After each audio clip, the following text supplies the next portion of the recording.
Dans la question 2, on nous demande maintenant de montrer que petit f peut aussi s'exprimer ainsi sur l'intervalle -1 ouvert.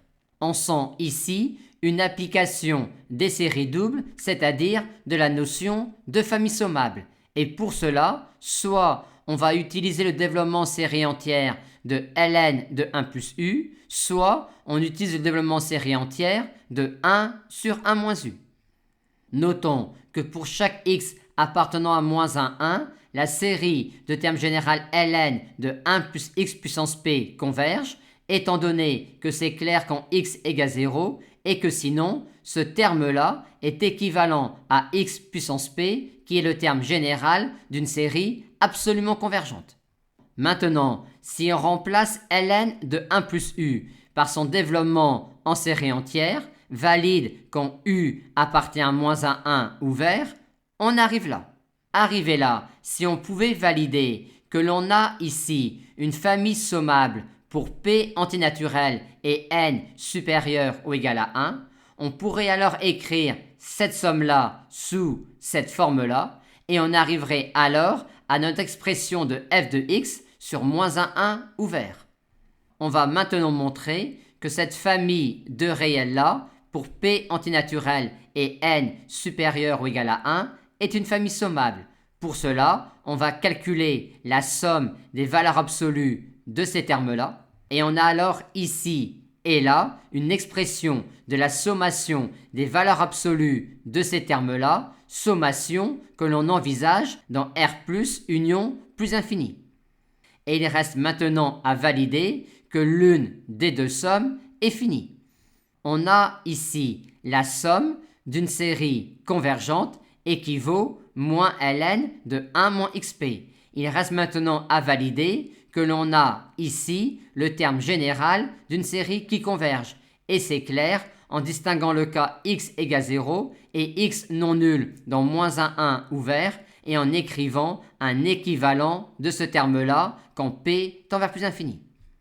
Par conséquent, cette famille-là est sommable et on peut donc exprimer cette somme-là sous cette forme-là, ce qui achève de valider que cette quantité-là est bien égale à f de x quand x appartient à -1 ouvert. Dans la question 3, on nous demande maintenant de déterminer la limite de f de x quand x tend vers 1-, puis d'en déterminer un équivalent quand x tend vers 1-. Tout à l'heure, on a dit que quand x appartient à 0,1 ouvert en 1, on a ici le terme général d'une série qui satisfait au critère spécial pour certaines séries alternées avec la valeur absolue de unx qui est décroissante des n égale 1 et ce, quel que soit x appartenant à 0,1 ouvert en 1. Par conséquent, on peut écrire pour x dans 0,1 ouvert en 1 cette inégalité-là sur f de x. Et en écrivant 1 moins x carré égale 1 moins x fois 1 plus x, on obtient que ce terme-là est équivalent au plus infini à 1 quart multiplié par 1 sur 1 moins x, et que donc finalement, ce terme-là est équivalent à 3 quarts multiplié par 1 sur 1 moins x. On a alors ce terme-là qui tend vers plus infini quand x tend vers 1 par valeur inférieure, et on en déduit donc que f de x tend vers plus infini quand x tend vers 1 par valeur inférieure. Essayons maintenant de déterminer un équivalent de f de x quand x tend vers 1 par valeur inférieure. Avec cette expression-là, cela nous semble compliqué, étant donné que l'encadrement que l'on pourra obtenir avec le critère spécial pour certaines séries alternées ne sera pas assez précis pour en déduire un équivalent de f de x quand x tend vers 1 par valeur inférieure. On va donc plutôt maintenant s'intéresser à cette expression-là de f de x sur -1 ouvert.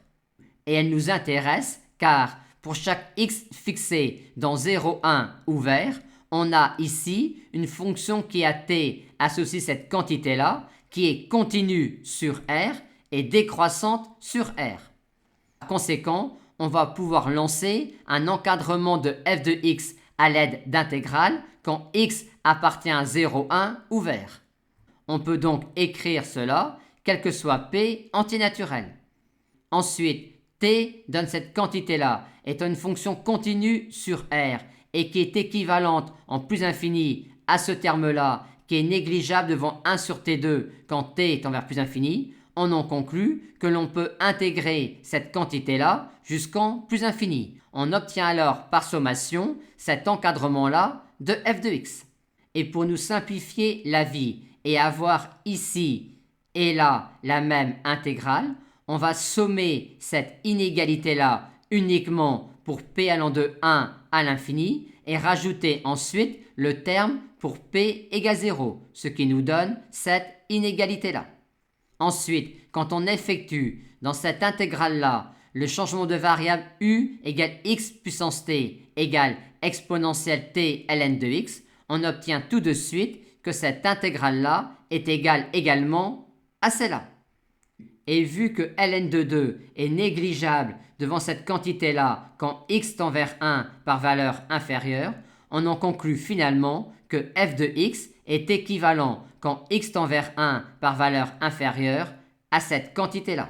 Et pour conclure, on peut dire que 1 sur ln de x est équivalent en 1 à 1 sur x moins 1. Remarque, en utilisant ensuite le développement en série entière de ln de 1 plus u, on pourrait avoir une expression de cette intégrale-là sous la forme de la somme d'une série en utilisant le théorème d'intégration terme à terme.